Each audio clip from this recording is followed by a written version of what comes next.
ஹல்லேலூயா, ஸ்தோத்திரம். நம்ம இன்னைக்கு எதை பற்றி பார்க்க போகிறோன்னா, யோவான் 17வது அதிகாரத்தில் இயேசு சிலுவைக்கு போகிறதுக்கு முன்னாடி, கெத்செமனே தோட்டத்துக்கு போகிறதுக்கு முன்னாடி சீஷர்களுக்காக ஒரு ஜெபம் பண்ணுறார். அந்த ஜெபத்தை தான் நம்ம இன்னைக்கு பார்க்க போகிறோம். சரியா?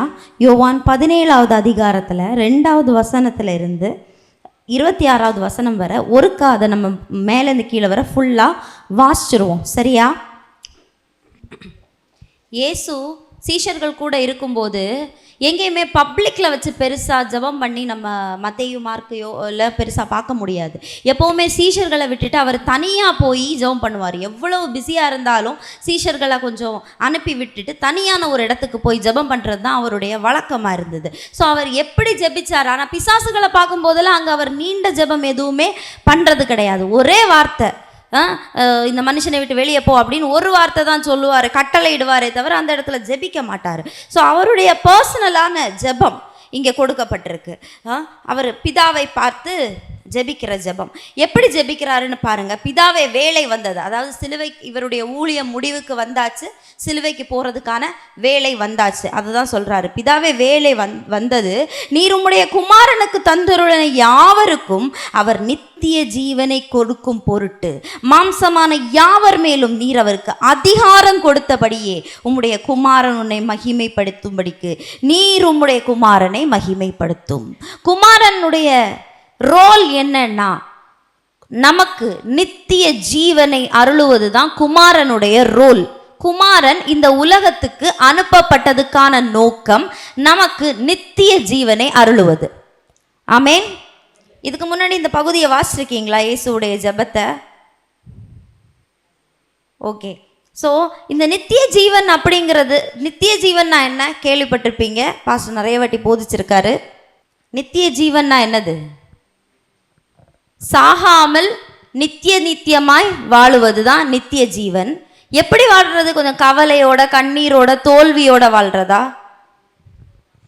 எந்த கவலையும் இல்லாமல், வியாதி இல்லாமல், தோல்வி இல்லாமல் வெற்றியோட வாழ்கிற ஒரு பரிபூரணமான வாழ்க்கை தான் நித்திய ஜீவன். சரியா? இந்த நித்திய ஜீவன் இந்த உலகத்தில் யாருக்குமே கிடையாது. அப்படி தானே? எல்லாருக்கும் ஜீவன் இருக்குது, ஆனால் அந்த ஜீவனுக்குள்ள ஒரு சந்தோஷம் இல்லை, சமாதானம் இல்லை, நிம்மதி இல்லை, தோல்வியாக இருக்குது.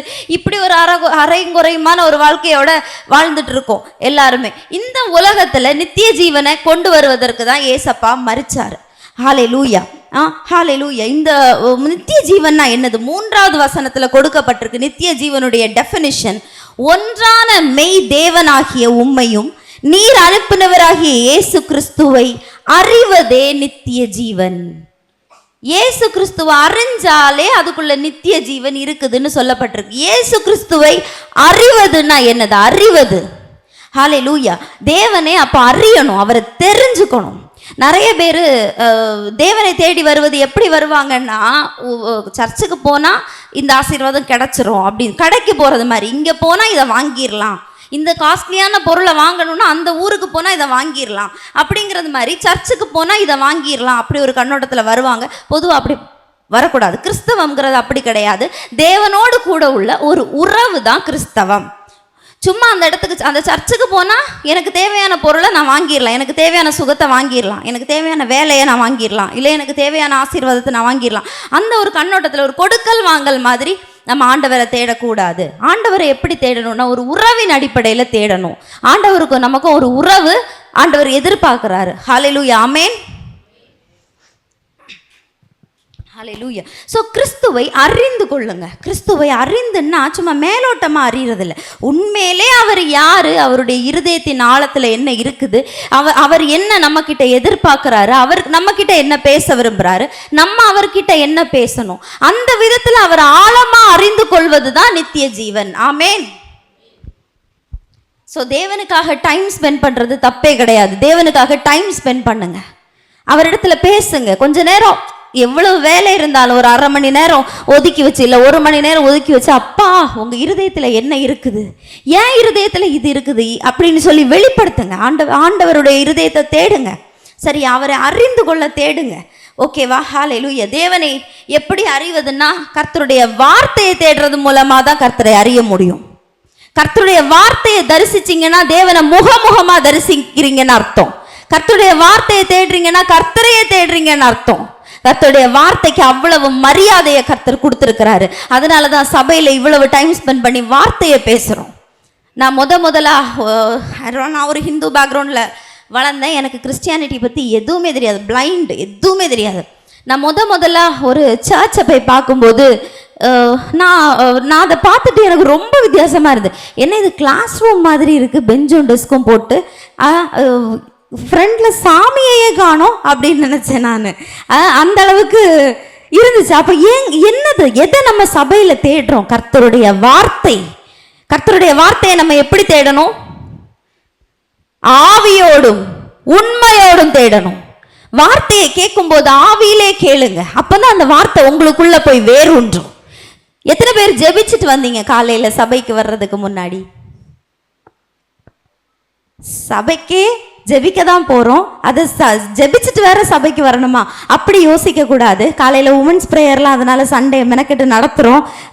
நம்ம ஜெபத்தோட ஆவியோட சபைக்கு போகும்போது தான் அந்த வார்த்தையை நம்ம மிஸ் பண்ணாம, கவனச்சிதறல் இல்லாம கவனமா கேட்க முடியும். வார்த்தையை கேட்கும் போது அந்நிய பாஷைகளோட ஆவியில நிரம்பி ஸ்தோத்தரிச்சு கேட்கணும்.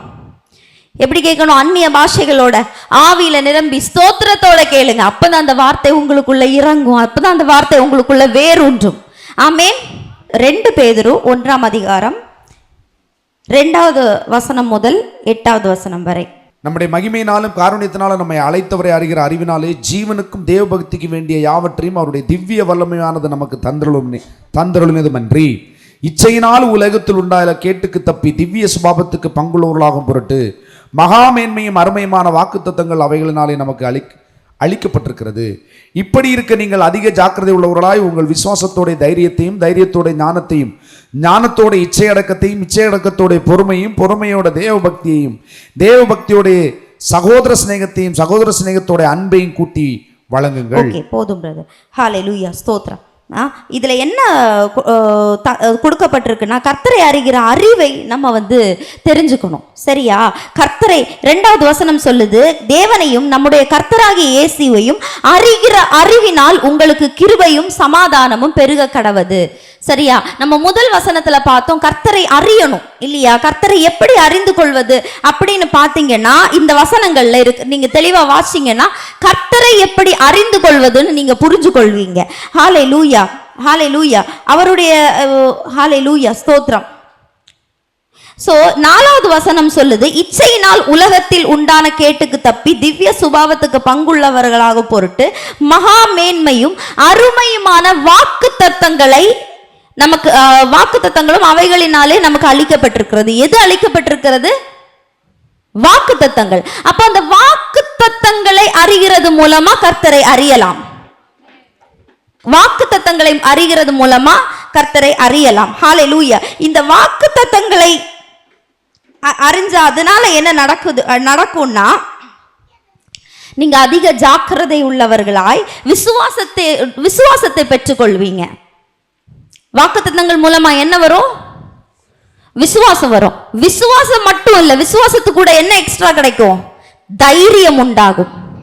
விசுவாசத்து கூட தைரியம் உண்டாகும். தைரியம் ரொம்ப முக்கியம் பாருங்க. சரியா? தைரியம் இருந்தாதான் நம்ம இந்த உலகத்துல எல்லாமே நமக்கு அப்படியே பெட் ஆஃப் ரோசஸ் கிடையாது, எல்லாமே ஸ்மூத்தா கிடைக்கிறது கிடையாது. சில இடங்கள்ல நம்ம போராடி, சில இடங்கள்ல நம்ம புஷ் பண்ணி இப்படியெல்லாம் பல விஷயம் ஆசீர்வாதங்களை பெற்றுக்கொள்கிறோம். அப்ப நமக்கு தைரியம் இருந்தாதான் பல ஆசீர்வாதங்களை நம்ம முழுமையா சுதந்திரித்துக் கொள்ள முடியும். இல்லைன்னா ஆசீர்வாதத்தை முன்னாடி கொண்டு வச்சா கூட இதை எடுக்கலாமா வேண்டாமா, ஏதாவது சொல்லிடுவாங்களோ அப்படிங்கிறது மாதிரி நம்ம என்ன செய்வோம், அந்த ஆசீர்வாதங்களை மிஸ் பண்ணிடுவோம். அதனால கண்டிப்பா என்ன வேணும்? நமக்கு தைரியம் வேணும். அந்த தைரியத்தை கர்த்தருடைய வார்த்தை கொடுக்குது. ஹல்லேலூயா. விசுவாசம் கொடுக்குது, தைரியம் கொடுக்குது. அது மட்டும் இல்ல, விசுவாசத்தோட தைரியத்தோட ஞானத்தையும் கொடுக்குது. ஆமென். தைரியத்தோட ஞானத்தையும் கொடுக்குது. அப்ப கர்த்தரை அறிகிற அறிவுன்னா என்னது? வாக்குத்தத்தங்களை அறிவது. வாக்குத்தத்தங்களை அறியும் போது உங்களுக்கு இதெல்லாம் எக்ஸ்ட்ராவா வாக்குத்தத்தங்கள் கூட கிடைக்குது. விசுவாசம் கிடைக்குது, தைரியம் கிடைக்குது, ஞானம் கிடைக்குது. ஹல்லேலூயா. ஞானம் மட்டும் இல்ல, அது கூட எக்ஸ்ட்ரா என்ன கிடைக்குது? இச்சை அடக்கம் கிடைக்குது. ஆமென். இச்சை அடக்கம்னா என்னது? பாவம் செய்யாம இருக்கக்கூடிய மிகப்பெரிய பவர். இச்சை அடக்கம், அந்த ஆசையை கண்ட்ரோல் பண்ணக்கூடிய பவர் இருந்துச்சுன்னா நம்ம பாவம் செய்யாம இருந்துருவோம். ஆசை தான் நிறைய பாவங்களை தூண்டி விடுது இல்லையா? அதனால அந்த இச்சை அடக்கத்தை என்ன கொடுக்குது? வசனம் கொடுக்குது. பாவம் செய்யாம இருக்கக்கூடிய பலனையும் வசனம் கொடுக்குது. அதனாலதான் பாவத்திற்கு மரித்தவர்களா இருக்கிறீர்கள்னு தைரியமா பிரசங்கிக்கிறோம். பாவத்தை நம்மளால செய்ய முடியாது. பாவத்தை செஞ்சாலும் உள்ள இருக்கிற ஆவியானவர் உறுத்திட்டே இருப்பாரு. ஹல்லேலூயா. எது கூட இணைஞ்சிருந்தா? வார்த்தை. வார்த்தையில தான் அந்த பவர் இருக்குது. கர்த்தரை அறிகிற அறிவு, அதாவது வார்த்தையை அறிகிற அறிவு, வாக்கு தத்தங்கள், அந்த வாக்கு தத்தங்களை பெற்றுக்கொள்ள இது எல்லாமே உங்களுக்கு கிடைக்குது. அடுத்து என்னெல்லாம் பார்த்தோம்? தைரியம் பார்த்தோம். ஹல்லேலூயா. விசுவாசம் பார்த்தோம். விசுவாசத்துக்கு கூட தைரியம் கிடைக்குதான், தைரியத்துக்கு கூட ஞானம் கிடைக்குதான், ஞானத்துக்கு கூட இச்சை அடக்கம் கிடைக்குது. அடுத்து இச்சை அடக்கத்தோட பொறுமை கிடைக்குது. ஆமென். கர்த்தருடைய ஒரு கிறிஸ்தவ ஜீவிதத்துல முக்கியமான ஒரு விஷயம் பொறுமை. ஹல்லேலூயா. அநியாயத்தை கண்டா நம்ம எல்லாருக்குமே கோபம் வரும். ஆனா கர்த்தர் நம்ம செஞ்ச அநியாயத்தை மன்னிச்சு பெரிய ஒரு ஈவை நமக்கு கொடுத்தாரு. அதே ஈவை உன்னிடத்தில் நீ அன்பா இருக்கிறது போல பிறரிடத்திலையும் அன்பா இருப்பாயாக அப்படின்னு சொல்லி மற்றவர்களிடத்த அந்த ஈவை நம்ம கொடுக்கணும்னு ஆண்டவர் எதிர்பார்த்தாரு. ஹல்லேலூயா. அதனால என்ன செய்ய சொல்றாரு? பொறுமையா இருக்க சொல்றாரு. அடுத்தவங்க தப்பு பண்ணும்போது உடனே ஜட்ஜ் பண்ணாதீங்க, உடனே கோவப்படாதீங்க, பொறுமையா இருங்க. அவங்க கிட்ட இரக்கமா இருங்க. சோதனை வரும்போது பொறுமையா இருங்க. சோதனை, எல்லா சோதனையும் போட்டு உங்களை உங்க பொறுமை ஆண்டவர் சோதிக்க மாட்டார். ஆனா சில இடங்கள்ல பொறுமையா இருக்க வேண்டியது அவசியமா இருக்குது, கர்த்தருடைய நீதியை முழுமையாய் காண்பதற்கு. ஆமென். சாந்த குணமுள்ளவர்கள் பாக்கியவான்கள். அவர்கள் என்ன செய்வார்கள்? பூமியை சுதந்திரித்துக் கொள்வார்கள். ஆமென். சாந்த குணம் மட்டும் இருக்கவங்க பாக்குறதுக்கு வீக்கா இருப்பாங்க. தூரத்துல இருந்து பாக்குறவங்க ரொம்ப பொறுமைசாலி, ரொம்ப வீக்கு போல. பொதுவா அந்த பாவமா இருக்கிற கேரக்டர்ஸை பார்த்திருக்கீங்களா? உலகத்துல பாவமா இருக்காங்கன்னு யாரும் அவார்டு கொடுக்க மாட்டாங்க, போட்டு மிதின்னு மிதிச்சிருவாங்க இல்லையா? ஹல்லேலூயா. அதனாலே நிறைய பேர் என்ன பண்ணுவாங்க, ஆரம்ப காலகட்டத்தில் பாவமா இருக்கிறவங்க எல்லாம் போக போக என்ன செய்வாங்க, பயங்கரமானவங்களா மாறி. நம்ம மட்டும் நல்லவங்களா இருந்து என்ன பிரயோஜனம்? நல்லவங்களா இருந்தாலே இப்படிதான், நல்லவங்களா இருந்தாலே கெட்டதுதான் நடக்கும் அப்படின்னு சொல்லி தத்துவங்கள்லாம் சிலர் பேசுவாங்க. நோட் பண்ணியிருக்கீங்களா? ஸோ நம்ம பொறுமையா உலகத்துடைய பார்வையில் அப்படி தெரியும். பாவமா இருந்தாலே அப்படிதான் உலகம் நம்மளை போட்டு நசுக்கிறோம். ஆனா தேவனுக்குள்ள இருக்கிறவர்களுக்கு பொறுமை ஒரு மிகப்பெரிய வல்லமை. பொறுமையா இருக்கிறவங்க வெளியே பார்க்கறதுக்கு வீக்கா இருக்கிற மாதிரி இருந்தாலும் அவங்க இந்த உலகத்தையே சுதந்திரித்துக் கொள்வார்கள். ஏன்னா அவங்க கிட்ட வெறும் பொறுமை மட்டும் இல்லை, பொறுமை கூட ஞானம் இருக்குது, அது கூட தைரியம் இருக்குது, அது கூட விசுவாசம் இருக்குது. எவ்வளவு விஷயங்கள் கூட இருக்குது பாத்தீங்களா? அது கூட இச்சை அடக்கம் இருக்குது. இந்த நல்ல விஷயங்கள் எல்லாம் கம்பைன் ஆகும்போது ஒரு பெரிய வல்லமை உள்ள ஒரு மனுஷனா நீங்க மாறுறீங்க. ஆமென். அடுத்து பொறுமை கூட இன்னும் ஒண்ணு தேவ பக்தி. வசனத்தை கேட்க கேட்க என்ன கூடும்? தேவ பக்தி கூடும். ஹல்லேலூயா. அடுத்து தேவ பக்தியோடு கூட சகோதர சிநேகம். சகோதரனிடத்துல என்னது? சிநேகம். ஹல்லேலூயா. சகோதரனிடத்துல இரக்கம், அவனிடத்துல அன்பு. பிடிக்காதவங்களா இருந்தாலும் பிடிக்கும், ஆண்டவருக்குள்ள வந்தாச்சுன்னா பிடிக்காதவங்களா இருந்தாலும் பிடிக்கும். அதுதான் உண்மையான மாற்றம். நம்மளுக்கு சத்ருவையும் சிநேகியுங்கள் ஆண்டவர் சொன்னாரு. ஆண்டவருக்குள்ள உண்மையாவே இருக்கிறவங்க வார்த்தையோடு இணைஞ்சிருக்கும் போது சத்ருவையும் சிநேகிக்கக்கூடிய ஒரு தன்மையை கர்த்தர் நமக்கு கொடுப்பாரு. ஹல்லேலூயா. சகோதர சிநேகத்தோட கூட அன்பையும் கூட்டி வழங்குங்கள். ஹல்லேலூயா. இவ்வளவு காரியங்களையும் கர்த்தர் செய்ய சொல்றாரு. ஹல்லேலூயா. ஹல்லேலூயா. இதெல்லாம் எங்கிருந்து வருதுன்னா அவரை அறிகிற அறிவிலிருந்து தான் இது எல்லாமே வருகிறது. அறிகிற அறிவுன்னா வார்த்தையை அறிகிற அறிவு. ஒரு மனுஷன் கர்த்தருடைய வார்த்தையை நேசிச்சு, சங்கீதம் 1வது அதிகாரம் வாசிருக்கீங்களா? கர்த்தருடைய வார்த்தையின் மேல பிரியமாயிருந்து அதை இரவும் பகலும் தியானிக்கிற மனுஷன் நீர்க்கால்களின் ஓரமாய் நரப்பட்டு தன் காலத்தில் தன் கனியை தந்து இலையுதிராத மரத்தை போல் இருக்கிறான். அவன் செய்வது எல்லாம் பாக்கியவான்னா டெஃபினிஷன் அதுதாங்க. உலகதரமான விதத்துல பாக்கியவான் இல்ல, கிடையாது. பாக்கியவான்னா கர்த்தருடைய வார்த்தையில நாட்டப்பட்டிருக்கிறவன் தான் பாக்கியவான். அவன் பாக்கியம் உள்ளவனா இருப்பான். உலகத்துல 1-2 சோதனைகள் அப்பப்ப வரும், அதை கண்டுக்காதீங்க, அது போயிரும், சரியா? ஆனா அவனுடைய வாழ்க்கையை ஓவராலா எடுத்து பார்த்தீங்கன்னா பாக்கியவானா இருப்பான். ஹல்லேலூயா, ஸ்தோத்திரம், ஹல்லேலூயா. இவைகள் இல்லாதவைகள் எவனோ, இது இல்லைன்னா ஒரு குருடனை போல ஆகி போறானா, கண் சொருகி போன குருடனை போல ஆகுறான் இந்த கேரக்டர் எல்லாம் இல்லைன்னா. ஹல்லேலூயா. அதனால நம்மளுடைய அழைப்பையும் தெரிந்து கொள்ளுதலையும் உறுதியாக்கும்படி ஜாக்கிரதையாயிருங்கள். 10வது வசனம் சொல்லுது, உங்க அழைப்பையும், கர்த்தர் உங்களை அழைச்சிருக்காரா? எல்லாருமே அழைக்கப்பட்டிருக்கீங்க, தெரிந்து கொள்ளப்பட்டிருக்கீங்க இல்லையா? ஒரு நாள் கர்த்தர் நம்ம எல்லாரும் இந்த அருமையான வாழ்க்கைய வாழ்ந்து மரித்து போனா கூட ஒரு நாள் கர்த்தர் வந்து நம்ம எல்லாரையும் ஜீவனோடு எழுப்பி ஒவ்வொருத்தரையா உண்மையும் உத்தமும் உள்ள ஊழியக்காரனை வந்து என் சமாதானத்துக்குள் பிரவேசின்னு சொல்லுவாரு. விசுவாசிக்கிறீங்களா? அவரை பார்க்கிற நாள் மேல ஆவலா இருக்கீங்களா? அருமையான நாள் இல்லையா? ஹல்லேலூயா, ஸ்தோத்திரம். இந்த மாதிரி இந்த அழைப்பையும் தெரிந்து கொள்ளுதலையும் உறுதியாக்கும்படி ஜாக்கிரதையா இருங்க. நீங்க அழைக்கப்பட்டிருக்கீங்க, அதனால உங்களுக்கு வார்த்தை தேவை. நீங்க தெரிந்து கொள்ளப்பட்டிருக்கீங்க, வார்த்தை தேவை. வார்த்தையை விட்டு விலகாதபடி கொஞ்சம் ஜாக்கிரதையா தான் இருக்கணும். ஏன்னா வார்த்தையும் உங்களையும் பிரிக்கிறதுக்கு பல சக்திகள் பிசாசு மூலமா செயல்பட்டு கொண்டுதான் இருக்குது. எப்படி உங்களை வார்த்தையை விட்டு பிரிக்கலான்னு பிசாசு பார்த்து கொண்டே இருக்கான். ஹல்லேலூயா, இல்லையா? அதனால பலவிதமான சோர்வுகள் எல்லாவற்றையும் கொடுப்பான். ஆனா நம்ம என்ன செய்யக்கூடாது? விடக்கூடாது. ஆண்டவருடைய வார்த்தையை விட்டு பிரியக்கூடாது. ஆமேன். வார்த்தையை கேட்க முடியல, நான் நல்ல சர்ச்சுக்கு போற ஆளு தான், நல்ல ப்ரேயர் பண்ற ஆளு தான், நான் வார்த்தையை கேட்க முடியல, தூக்கம் வருது, வார்த்தையை கேட்டாலே வேற எங்கேயாவது கான்சன்ட்ரேஷன் போகுது, வார்த்தையை கவனிக்க முடியல அப்படின்னாலே பிசாசு உங்களை கண்ணி வச்சிருக்கனான்னு அர்த்தம். நீங்க அதை ஆவியினால உடைச்சு ஜெயிச்சுதான் ஆகணும். ஆமேன். அது சாதாரணமாக நினைக்காதீங்க, ஏதோ நான் நிறைய வேலை செஞ்சுட்டு வந்துட்டேன் அதனால தான் எனக்கு தூக்கமாக வருது நினைக்காதீங்க. கிடையாது. பிசாசு உங்ககிட்ட கிரியை செய்கிறான். கர்த்தருடைய வார்த்தையை விட்டு உங்களை பிரிக்கிறதுக்காக கிரியை செய்கிறான். ஹல்லேலூயா. எந்த விதத்திலையும் வார்த்தையை விட்டு பிரியாதீங்க, ஜாக்கிரதையா இருங்க. ஹல்லேலூயா. இவைகளை செய்தால் நீங்கள் ஒரு காலும் இடறி விழுவது இல்லை. ஹல்லேலூயா. இவ்விதமாக 11வது வசனம் சொல்லுது, இவ்விதமாய் நம்முடைய கர்த்தரும் இரட்சகருமாகிய இயேசு கிறிஸ்துவுடைய நித்திய ராஜ்யத்துக்குட்படும் பிரவேசம் உங்களுக்கு பரிபூரணமாய் அளிக்கப்படும். நம்ம இந்த 2வது வசனத்திலிருந்து 11வது வசனம் வரை வாசிச்சிருக்கோம், உங்களுக்கு புரிஞ்சிருக்கோம்னு நினைக்கிறேன். ஹல்லேலூயா.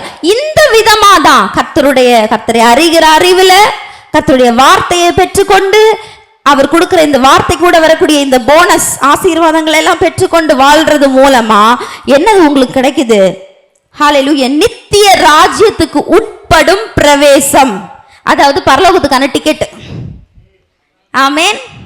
பரலோகத்துக்கான டிக்கெட் உங்களுக்கு கிடைச்சிரும். ஹல்லேலூயா. அப்ப பரலோகத்துக்கான டிக்கெட் கிடைக்கணும்னா என்னது கீ? வார்த்தையில இணைஞ்சே இருக்கிறது. என்ன நடந்தாலும் வார்த்தையை விட்டு என்ன செய்யக்கூடாது? பிரியக்கூடாது. கர்த்தருடைய வார்த்தையில இணைஞ்சே, கர்த்தருடைய வார்த்தையை கேட்கறது, அறிக்கையிடுறது, பிரேயர் பண்றது, இப்படி நீங்க இணைஞ்சே இருந்தீங்கன்னா பரலோக ராஜ்யம் என்னது? நிச்சயம். ஹல்லேலூயா. அடுத்ததாக ஹல்லேலூயா, மீண்டும் ஆண்டவருடைய ஜெபத்துக்கு போலாம். ஹல்லேலூயா. 4வது வசனம் சொல்லுது, நீங்க செஞ்ச வேலையை நான் செஞ்சு முடிச்சேன், நீங்க தந்த வேலையை நான் செஞ்சு முடிச்சேன் அப்படின்னு ஆண்டவர் சொல்றாரு. ஹல்லேலூயா. நீர் எனக்கு நியமித்த கிரியைகளை நான் செய்து முடித்தேன். ஹல்லேலூயா. பார்த்தீங்களா?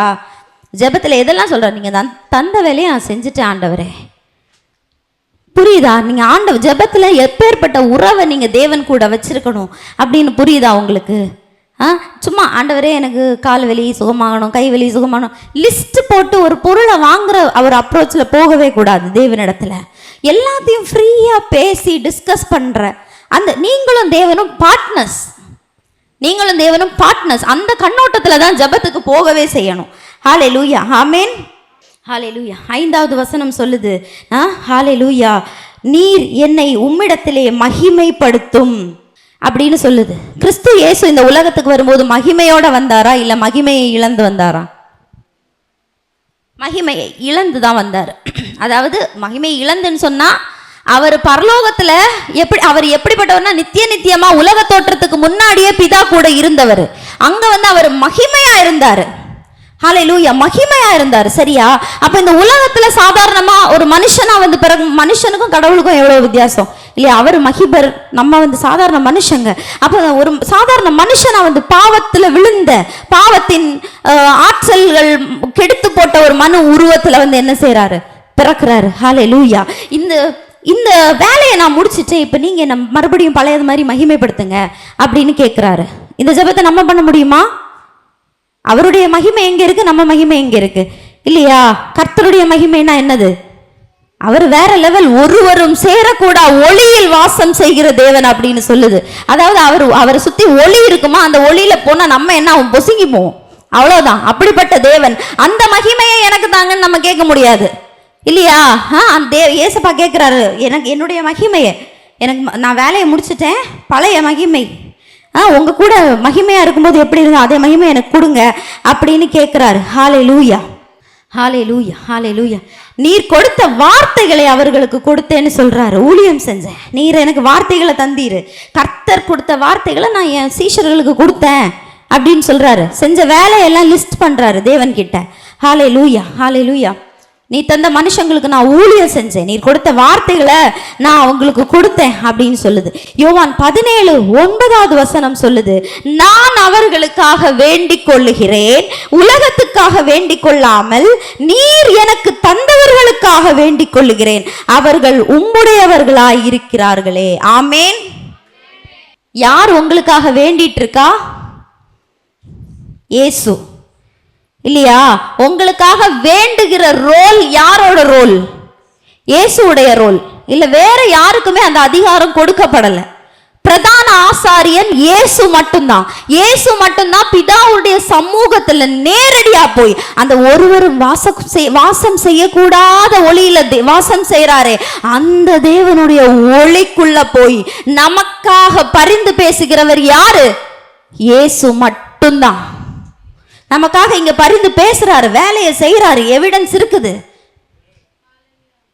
ஹல்லேலூயா. ஆனா மற்ற இந்த வேலையை நீங்க மற்றவர்கள் கிட்ட என்ன செய்ய முடியாது, கொடுக்க முடியாது. எனக்கு தகுதியே இல்லைன்னு நினைச்சிட்டு எனக்காக நீங்க பரிந்து பேசுங்க அப்படின்னு சொல்லி இன்னார்ட்டையும் போய் நீங்க என்ன செய்வது தவறு, கேட்கிறது தவறு. ஹல்லேலூயா. இன்னைக்கு கிறிஸ்தவ சமூகம் இந்த மாதிரி நிறைய அந்நிய பைபிள்ல உள்ள அந்நிய கேரக்டர்ஸ் கிட்ட பரிந்து பேசுறாங்க, எனக்காக பரிந்து பேசிக்கொள்ளுங்க அப்படின்னு. அது என்னது? பைபிள் படி தவறு. ஹல்லேலூயா, ஸ்தோத்திரம், ஹல்லேலூயா. உங்களுக்காக பரிந்து பேசுகிறவர் இயேசு மட்டுமே.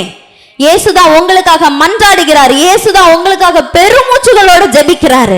அந்த ஜெபத்துடைய எக்ஸாம்பிள் தான் இங்க கொடுக்கப்பட்டிருக்கு. நான் அவர்களுக்காக வேண்டிக் கொள்ளுகிறேன், உலகத்துக்காக வேண்டிக் கொள்ளாமல் நீர் எனக்கு தந்தவர்களுக்காக வேண்டிக் கொள்ளுகிறேன். ஹல்லேலூயா. என்னுடையவைகள் யாவும் உம்முடையவைகள், உம்முடையவைகள் என்னுடையவைகள். ஹல்லேலூயா. இந்த ஜெபம் நம்மவும் பண்ணணும். எப்படி பண்ணணும்? என்னோடது எல்லாம் உங்களுடையது ஆண்டவரே அப்படின்னு சொல்லி ஒப்பு கொடுக்கணும். என்னெல்லாம் வச்சிருக்கோம் நம்ம? வச்சிருக்க வீடு, வேலை, காரு, பணம், என்னோடது எல்லாம் உம்முடையது ஆண்டவரே. மனைவி, பிள்ளைகள், கணவன், யாரா இருந்தாலும் என்னுடையதெல்லாம் உம்முடையது ஆண்டவரே.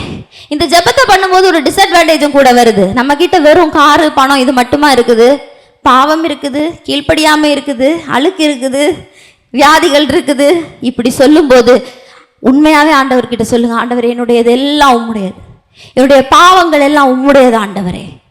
ஹல்லேலூயா. என்னுடைய மீறுதல்கள் எல்லாம் உம்முடையது ஆண்டவரே, என்னுடைய அக்கிரமங்கள் எல்லாம் உம்முடையது ஆண்டவரே. யாருக்கு இந்த மாதிரி தங்களுடைய பாவங்களை குறித்து தைரியத்தோட தேவன் கிட்ட ஒப்பு கொடுக்கிறதுக்கு தைரியம் இருக்குதோ அவங்க ஜெபம் கேட்கப்படுது பாருங்க. அவங்க வாழ்க்கையில மாற்றம் உண்டாகுது, அவங்க கேரக்டர்ல மாற்றம் உண்டாகுது. அவங்க மறுபடியும் அந்த பாவத்தில் நினைச்சிருக்க முடியாது. ஹல்லேலூயா. பாவம் செஞ்சிட்டீங்களா? தேவனிடத்துல ஓப்பனா ஒப்பு கொடுங்க. ஆண்டவரே இந்த பாவத்தை செஞ்சுட்டேன் ஆண்டவரே, ஹல்லேலூயா, என் பாவம் எல்லாம் நீங்க எடுத்துக்கோங்க, உம்முடையது, உங்களிடத்துல நான் ஒப்பு கொடுக்குறேன். அப்படி நீங்க ஒப்பு கொடுக்கும் போது என்ன ஆகும்? உம்முடையவைகள் யாவும் எம்முடையது. அவருடைய பரிசுத்தம் நம்முடையது. நம்முடைய பாவம் அங்க போச்சு, அவருடைய பரிசுத்தம் என்னாச்சு? இங்க வந்தது. ஹல்லேலூயா. அவருடைய சுகம் நமக்கு வந்துச்சு. ஹல்லேலூயா, ஸ்தோத்திரம், ஹல்லேலூயா. அவருடைய பலன் நமக்கு வந்தது, அவருடைய வெற்றி நமக்கு வந்தது. ஹல்லேலூயா. அதனால உங்களுடைய பிரச்சனை, தோல்வி, பலவீனம், பாவம் இதெல்லாம் தேவன்கிட்ட ஒப்பு கொடுக்கறதுக்கு தயங்காதீங்க. தேவன்கிட்ட ஒப்பு கொடுங்க. ஹல்லேலூயா. பிள்ளைகள் கேட்டுதா? வாலிப பிள்ளைகள் எல்லாம் கேட்டுக்கோங்க. எப்ப எல்லாம் பாவம் செய்றீங்களோ தேவ சமூகத்துக்கு போங்க. ஏசப்பா, நான் இந்த பாவத்தை செஞ்சுட்டேன் ஏசப்பா. ஓப்பனா சொன்னீங்கன்னா என்ன செய்வீங்க?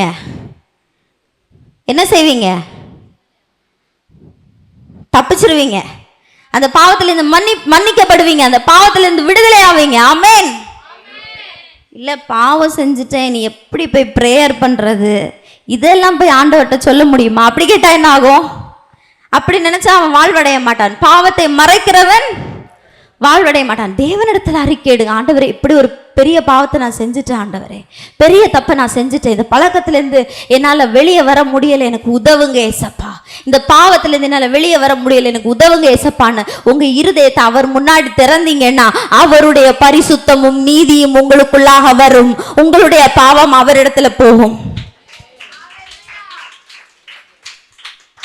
ஹல்லேலூயா, ஸ்தோத்திரம். ஹல்லேலூயா. என்னுடையவைகள் யாவும் உம்முடையவைகள், உம்முடையவைகள் என்னுடையவைகள், அவர்களில் நான் மகிமைப்பட்டிருக்கிறேன். நான் இனி உலகத்தில் இரேன், இவர்கள் உலகத்தில் இருக்கிறார்கள், நான் உம்மிடத்திற்கு வருகிறேன். பரிசுத்த பிதாவே, நீர் எனக்கு தந்திரவர்கள் நம்மை போல ஒன்றாயிருக்கும்படிக்கு அவர்களை உம்முடைய நாமத்தினாலே காத்துக்கொள்ளும். எப்படி ஜெபிக்கிறாரு? நம்ம ரெண்டு பேரும் எப்படி ஒன்னா இருக்கிறோமோ அதே மாதிரி இவர்களும் ஹல்லேலூயா ஒன்றா இருக்கணும், நம்மை போல ஒன்றா இருக்கணும். ஆமென்.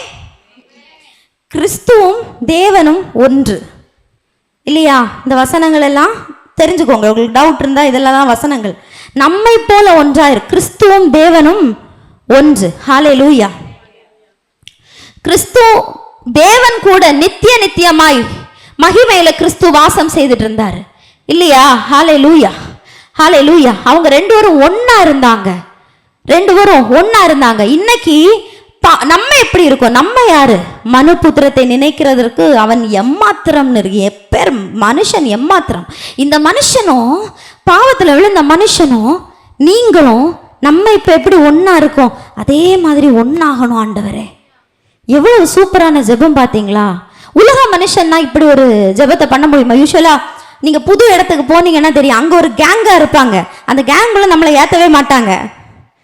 பார்த்துருக்கீங்களா? கேங்கா இருக்கவங்க பொதுவா நம்மளை ஏத்தவே மாட்டாங்க. அந்த கேங் கூட போய் சேரணும்னா ரொம்ப கஷ்டம். சில மனுஷர்கள்லாம் என்ன பண்ணுவாங்க, அவங்கள எப்படியாவது சந்தோஷப்படுத்தி இம்ப்ரெஸ் பண்ணி எப்படியாவது அந்த கூட்டத்து கூட நம்மளும் சேர்ந்துக்கணும் ரொம்ப ட்ரை பண்ணுவாங்க இல்லையா? புது இடத்துக்கு எல்லாம் போகும்போது அது நீங்க நோட் பண்ணியிருப்பீங்க. ஆனா இங்க பாருங்களேன், இவங்க ரெண்டு பேரும் ஒரு கேங்கா இருக்காங்க.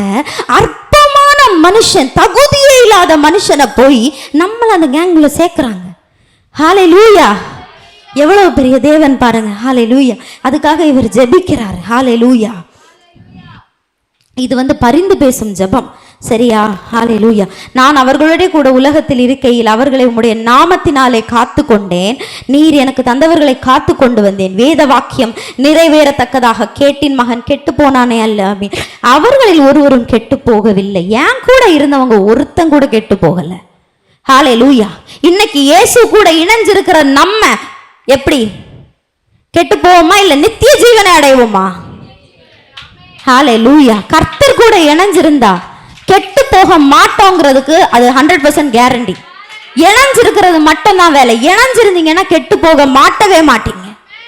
ஹல்லேலூயா, ஸ்தோத்திரம். ஹல்லேலூயா.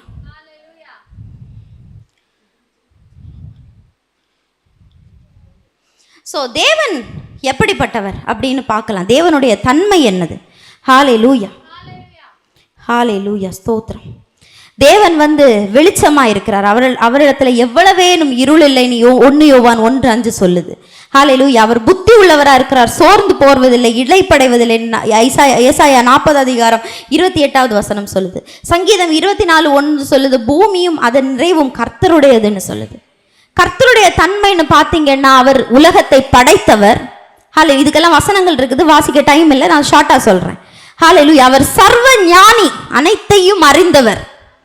ஹல்லேலூயா. அவர் சர்வ வியாபி, அதாவது எல்லா இடத்துலையும் எல்லா டைமும் இருக்கிறவர். இங்கேயும் இந்த ஃபெய்த் ஃபேமிலி சர்ச்லையும் இந்த நேரம் நம்ம கூட இருக்கிறாரு. அதே வேளையில அமெரிக்கால ஏதோ ஒரு சபையிலையும் அவர் இருந்துட்டு தான் இருக்கிறாரு. ஆப்பிரிக்கால ஏதோ ஒரு சபையிலையும் இருக்கிறாரு. சைனால ஏதோ ஒரு சபையில இருக்கிற எல்லா இடங்கள்லையும் ஒரே டைம்ல அவரால் இருக்க முடியும். அது இங்கிலீஷ்ல ஆம்னி பிரசன்ட்னு சொல்லுவாங்க. அவர் சர்வ வியாபி. ஹalleluya. Omni potent. அவர் சர்வ வல்லவர்.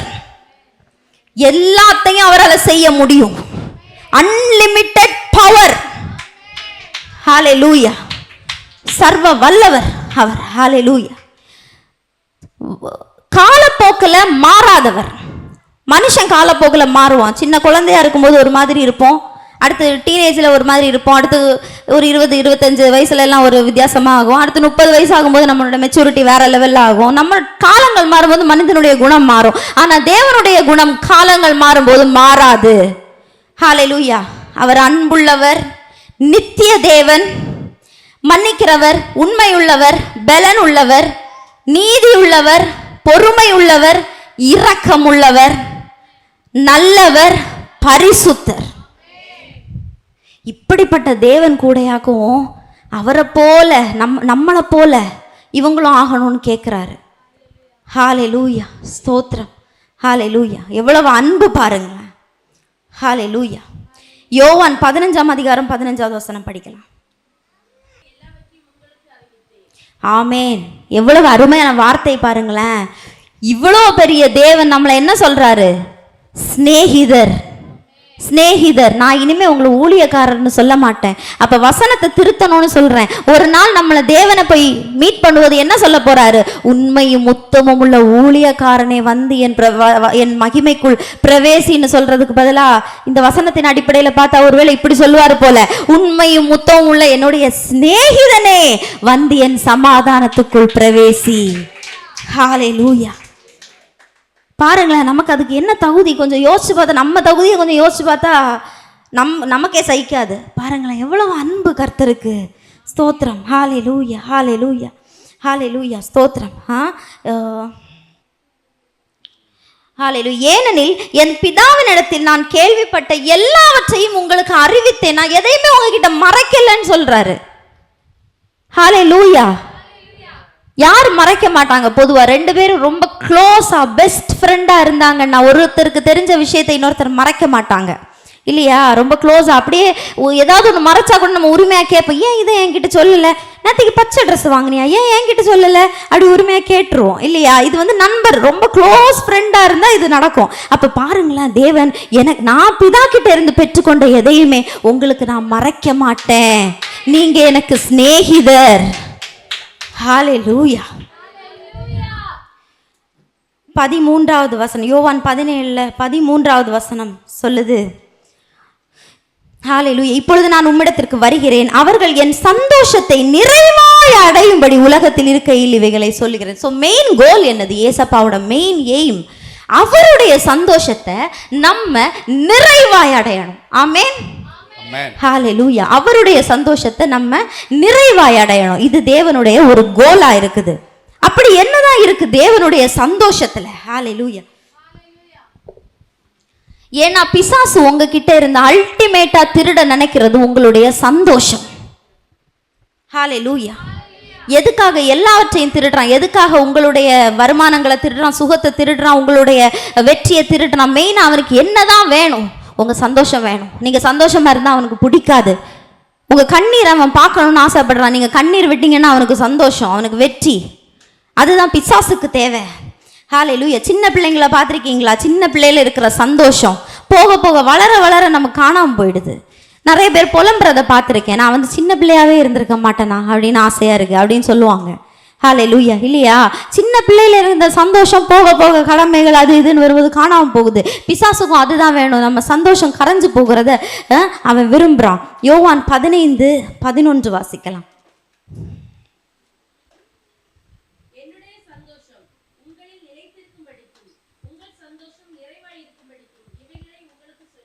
ஆமேன். ஆனா ஏசப்பா என்ன தெரியுமா விரும்புறாரு? அவருடைய சந்தோஷம் நமக்குள்ள நிறைவா இருக்கணும்னு விரும்புறாரு. ஆமேன். இழந்த சந்தோஷத்தை நம்ம என்ன செய்யணும்? கொஞ்சமா இல்ல, கொஞ்சம் அதிகமா இல்ல, இல்ல ஒரு 5 நிமிஷம் சந்தோஷமா இருந்துட்டு விடுறது இல்ல. எப்படி இருக்கணுமா? நிறைவா இருக்கணும். ஆமேன். ஹalleluya. சின்ன பிள்ளைங்க கிட்ட ஸ்கூல்ல எல்லாம் யாராவது சொன்னாங்கன்னா, ரொம்ப சிரிச்சாதடே கரைவ சொல்லுவாங்களா? நம்பாதீங்க, நல்லா சிரிங்க, சந்தோஷமா இருங்க. ஆமென். ஹalleluya. யோவான் 15வது அதிகாரத்துல ஹalleluya 1 முதல் 11வது வசனம் வரை வாசிக்கலாம். செடி, என் பிதா திராட்சை தோட்டக்காரர். என்னில் கனி கொடாதிருக்கிற கொடி எதுவோ அதை அவர் அறுத்து போடுகிறார். கனி கொடுக்கிற கொடி எதுவோ அதை அதிக கனிகளை கொடுக்கும்படி அதை சுத்தம் பண்ணுகிறார்.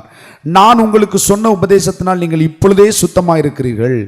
என்னில் நிலைத்திருங்கள், நானும் உங்களில் நிலைத்திருப்பேன். கொடியானது திராட்சை செடியில் நிலைத்திராவிட்டால் அது தானாய் கனி கொடுக்க மாட்டாதது போல நீங்களும் என்னில் நிலைத்திராவிட்டால் கனி கொடுக்க மாட்டீர்கள்.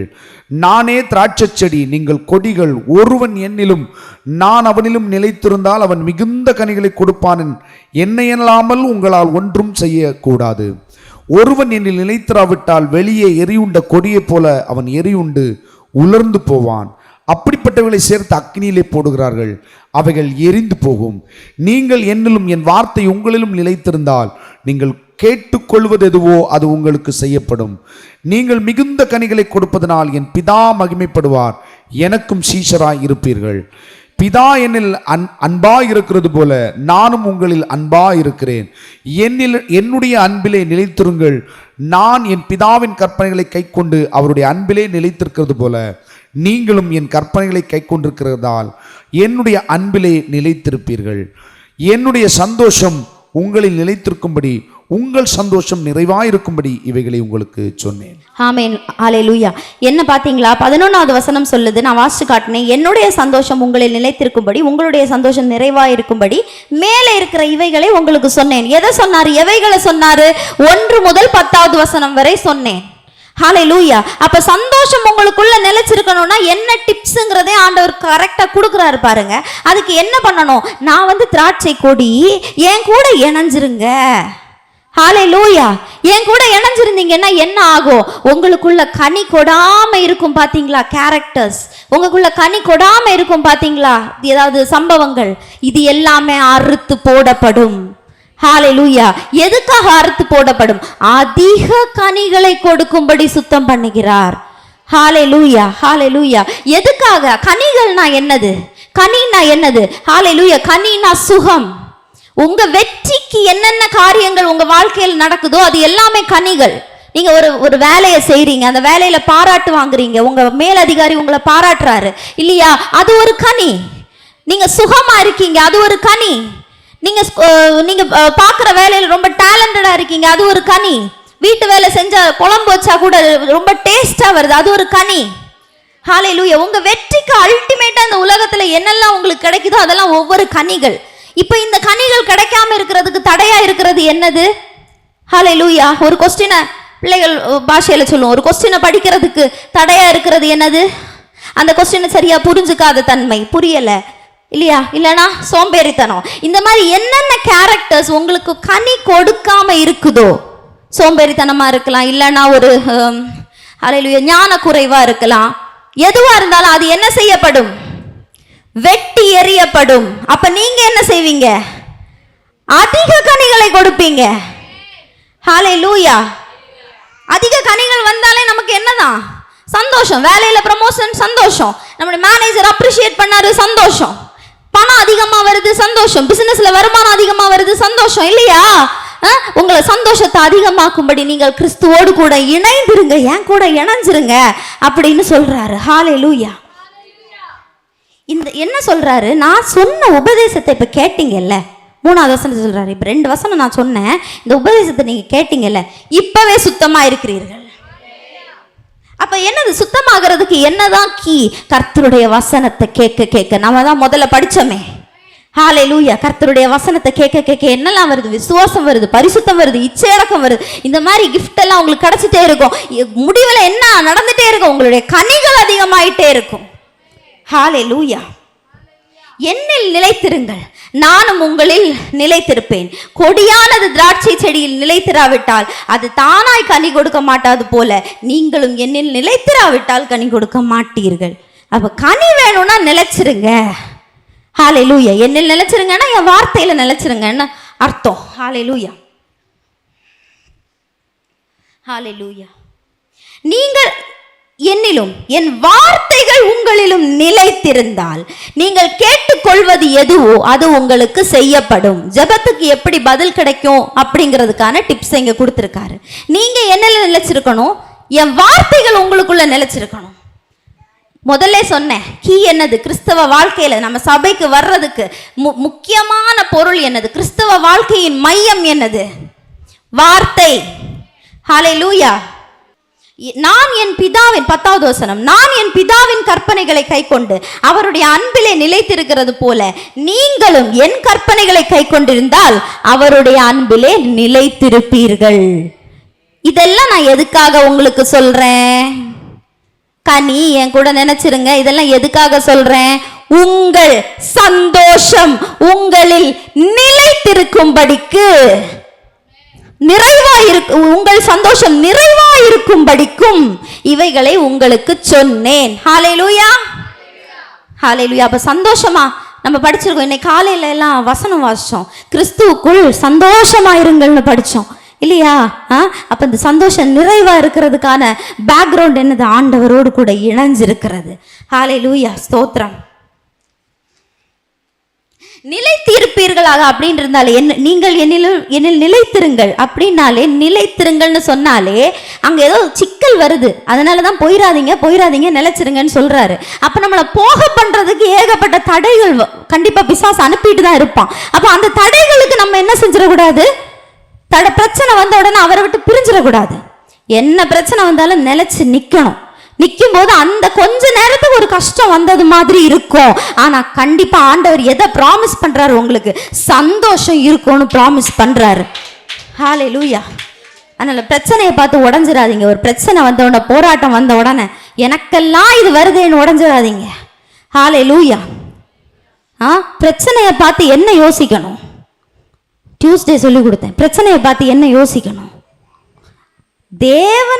தேவனால் அல்லாத அசுத்தமுள்ள நீ எம்மாத்திரம். என்ன யோசிக்கணும்? பிரச்சனையை பார்த்து, இவ்வளோ பெரிய பிரச்சனையா இருக்குதே, என் மாமியார் இவ்வளோ பிரச்சனை பண்றாங்களே, ஹஸ்பண்ட் இப்படி பிரச்சனை பண்றாரே, இப்படி யோசிக்கணுமா? தேவனால் அனுப்பப்படாத பிசாசினால் வந்து அற்பமான பிரச்சனையை நீ எம்மாத்திரம். ஹல்லேலூயா. அப்படிதான் யோசிக்கணும். நீ எல்லாம் என் முன்னாடி நிற்கிறதுக்கு எம்மாத்திரம். இயேசுவின் நாமத்துல போ. ஜெபத்துல உங்களுக்கு பெரிய வேலை இருக்கு. ஹல்லேலூயா. அந்த வேலையை கரெக்டாக பண்ணுங்க. வார்த்தைகளை கரெக்டாக யூஸ் பண்ணுங்க. பிரச்சனை வரும்போது நான் தான் சபைக்கு போகிறேன்ல, இப்போல்லாம் ப்ரேயர் அவசியமாக என்ன வேலை இருக்குது அப்படின்னு போயிடக்கூடாது. ஹல்லேலூயா. ஜெபிக்கணும். அந்த விஷயத்தை கட்டளையிடுங்க. அந்நிய பாஷைகளை பேசுங்க. அதுக்காக தான் அந்நிய பாஷையை கொடுத்துருக்காரு. ஹல்லேலூயா. முக்கியமான வேலை இருக்கும், அந்த நேரம் போயிருந்து ராபா ஷட்டா ராபான்னு ஜெபிச்சுட்டு இருக்க முடியும். அதனால தான் அந்நிய பாஷையை கொடுத்துருக்கேன். அந்நிய பாஷைன்னா வாய்க்குள்ளே ஜெபிக்கலாம்.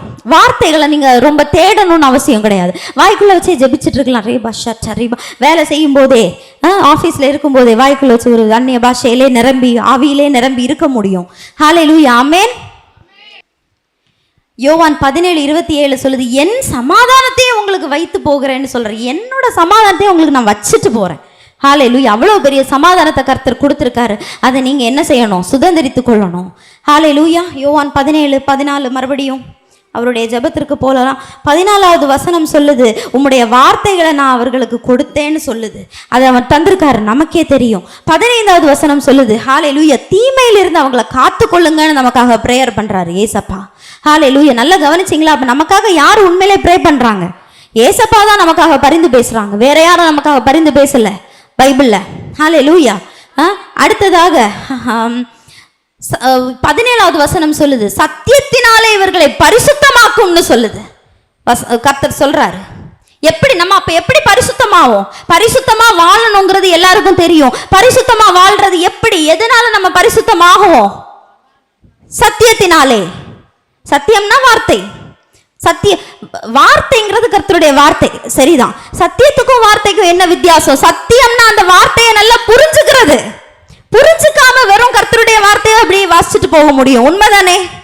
நீங்க சபைக்கு வரலன்னா இந்த வசனங்கள்லாம் இன்னைக்கு உங்களுக்கு எவ்வளவு தூரம் புரிஞ்சிருக்கோன்னு தெரியல. ஆனா இன்னைக்கு வீட்டுல போய் இந்த வசனங்களை வாசிச்சு பாருங்க, உங்களுக்கு நல்லா புரியும். ஆமென். அப்ப சத்தியம்னா அந்த வசனங்களை விளக்கி புரிஞ்சுக்கிறது. எவ்வளவோ உங்களுக்கே தெரியும், எவ்வளவோ பாஸ்டர்ஸ் எத்தனையோ வசனங்களை வந்து தவறான விதத்துல புரிஞ்சு வச்சுக்கிட்டு அதனால எவ்வளவு பெரிய விளைவுகள் எல்லாம் வந்திருக்கு இந்த உலகத்துல. எத்தனையோ வருஷங்களா எல்லாமே வசனத்தை தவறா புரிஞ்சுக்கிட்டதுனால வந்த விளைவு. அப்ப நம்ம என்ன செய்யணும்? வசனத்தை சரியா புரிஞ்சுக்கணும். ஆமென். அதுதான் சத்தியம்.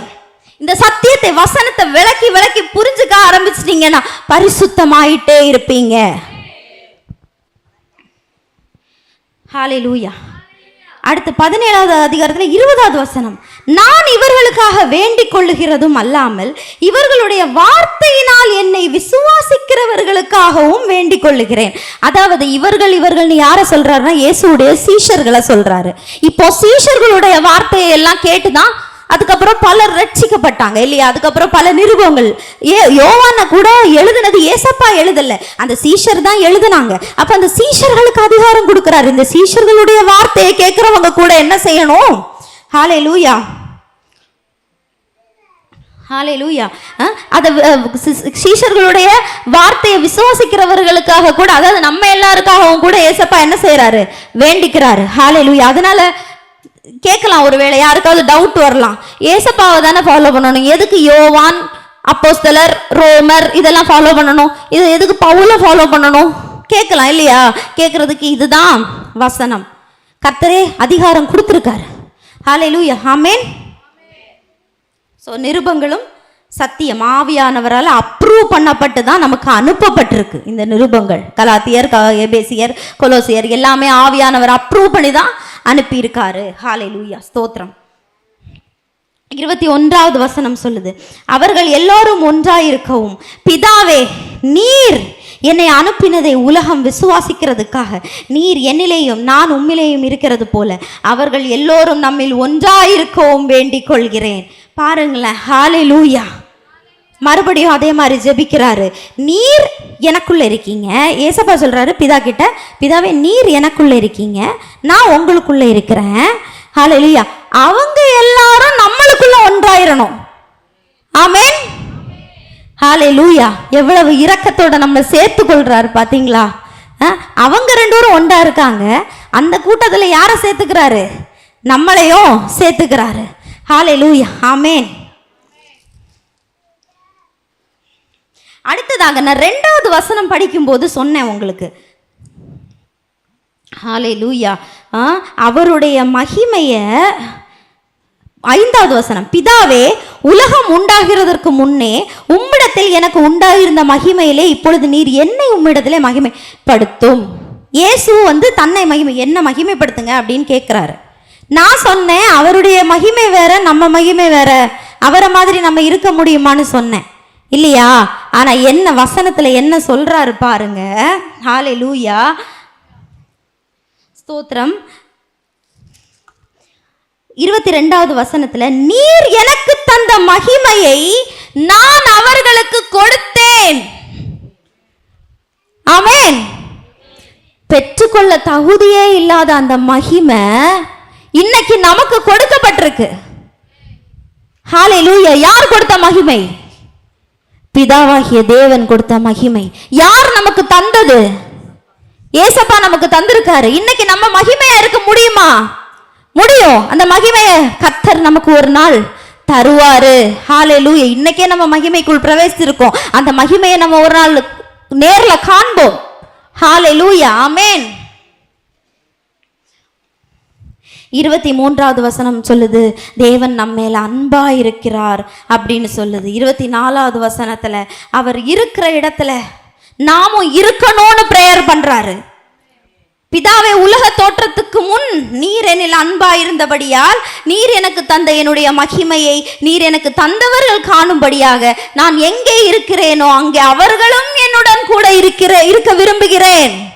நான் பரலோக, அவரோட பிளேஸ் இது பரலோகம். அந்த பரலோகத்துல இவர்களும் என்னோடு கூட இருக்க விரும்புகிறேன். பாத்தீங்களா எவ்வளவு அருமையா நமக்காக ஜெபம் பண்றாரு. நான் மட்டும் பரலோகம் போகணும், என் கூட இருக்கிறவர்களும் என் கூட பரலோகத்துல இருக்கணும்னு விரும்புறாரு. ஹல்லேலூயா. பரலோகத்துக்கு டிக்கெட் அப்போ உங்களுக்கு யார் வாங்கி கொடுத்தாங்க? ஏசப்பா. ஹல்லேலூயா. எவ்வளவு அருமையா கருத்தாய் ஜெபிக்கிறார் பாருங்க. ஹல்லேலூயா. நான் உம்மை அறிந்திருக்கிறேன். பிதாவே, உலகம் உம்மை அறியவில்லை, நான் உம்மை அறிந்திருக்கிறேன். நீர் என்னை அனுப்பினதை இவர்களும் அறிந்திருக்கிறார்கள். நீர் என்னிடத்தில் வைத்த அன்பு அவர்களிடத்தில் இருக்கும்படிக்கும் நானும் அவர்களிடத்தில் இருக்கும் உம்முடைய நாமத்தை அவர்களுக்கு தெரியப்படுத்தினேன், இன்னமும் தெரியப்படுத்துவேன். இதுவரைக்கும் ஊழியம் செஞ்சேன், இனியும் ஊழியம் செய்வேன் அப்படின்னு ஜெபிக்கிறார் ஏசப்பா. எவ்வளவு அருமையா ஜெபிக்கிறாரு பாருங்க. எவ்வளவு நல்ல தகப்பன், எவ்வளவு கருத்தான ஜெபம். ஹல்லேலூயா. இந்த ஜெபத்துல பங்கா இருக்கிறவர்களுக்கே ஒரு தனி பாக்கியம் வேணும். எப்படியெல்லாம் ஜெபிக்கிறாங்க பாருங்களேன். அற்பமா இருக்க நம்மளை போய் நமக்குள்ள ஒருத்தனா சேர்த்துக்கலான்னு ஜெபிக்கிறாரு. ஏசப்பா யாரு, பிதாவாகிய தேவன் யாரு, அந்த குரூப்ல இவங்களையும் சேர்த்துக்கலான்னு ஜெபிக்கிறாரு. எவ்வளவு பெரிய தேவன் இல்லையா? ஹல்லேலூயா. இந்த இயேசு கூட நீங்க இணையலைன்னா வேற யார் கூட இணைய போறீங்க? இவ்வளவு அன்பானவர் கூட நீங்க இணையலைன்னா யார் கூட இணைய போறீங்க? ஹல்லேலூயா. எத்தனை பேர் உங்க இருதயத்தை இயேசுவுக்கு கொடுக்கணும்னு ஆசைப்படுறீங்க? ஹல்லேலூயா. உங்க இருதயத்தை ஏசப்பாக்கு கொடுங்க. அவர் தான் தகுதியானவர், அவர் தான் பாத்திரர். உங்க ஏன்னா இருதயம் வந்து அப்படி பியூட்டிஃபுல், அந்த சினிமால எல்லாம் காட்டுவாங்க அப்படி பியூட்டிஃபுல்லா ஒரு ஹார்ட். அது கிடையாது இருதயம். எப்படிப்பட்டது இருதயம்? கேடும் திருக்கும் உள்ளது. அந்த இருதயத்தையாக்கும் தான்னு கேட்கிறாரு. பாவத்தை கண்ணால பார்க்காத சுத்த கண்ணன் அவர் என்ன சொல்றாரு? உன் இருதயத்தை எனக்கு கூட, அழுக்கும் கேடும் திருக்கும் உள்ள இருதயத்தை எனக்கு கொடுன்னு கேட்கிறாரு. ஹல்லேலூயா. உங்க இருதயத்தை அவருக்கு கொடுங்க. இந்த தேவன் கிட்ட இல்லாம வேற யாருக்கிட்ட கொடுக்க போறீங்க? இவ்வளவு அன்பான தேவன் உங்க குறைவுகளை எல்லாம் வாங்கிக்கிறேன்னு சொல்றாரு. அந்த தேவன், அந்த தேவன் கிட்ட உங்க இருதயத்தை கொடுங்க. கர்த்தர் என்ன செய்வார்? உங்களை ஆசீர்வதிப்பார். ஹல்லேலூயா. உங்களையே ஏசப்பா கிட்ட கொடுங்க. ஒருவேளை இன்னும் நீங்க உங்களை ஏசப்பாட்ட கொடுக்கலன்னா கொடுங்க, உங்களையே ஏசப்பாட்ட கொடுங்க. ஏசப்பா என்னையே நீங்க எடுத்துக்கோங்க. ஏசப்பா என் வேதனையை எடுத்துக்கோங்க, என் கண்ணீரை எடுத்துக்கோங்க, என் குறைவை எடுத்துக்கோங்க, என் பாவத்தை எடுத்துக்கோங்க, என் அசிங்கத்தை எடுத்துக்கோங்க, என் லட்சை எடுத்துக்கோங்க. கொடுங்க உங்களே. கர்த்தர் உங்களை ஆசீர்வதிப்பார். இயேசு உங்களை நேசிக்கிறார். ஆமென். ஹல்லேலூயா.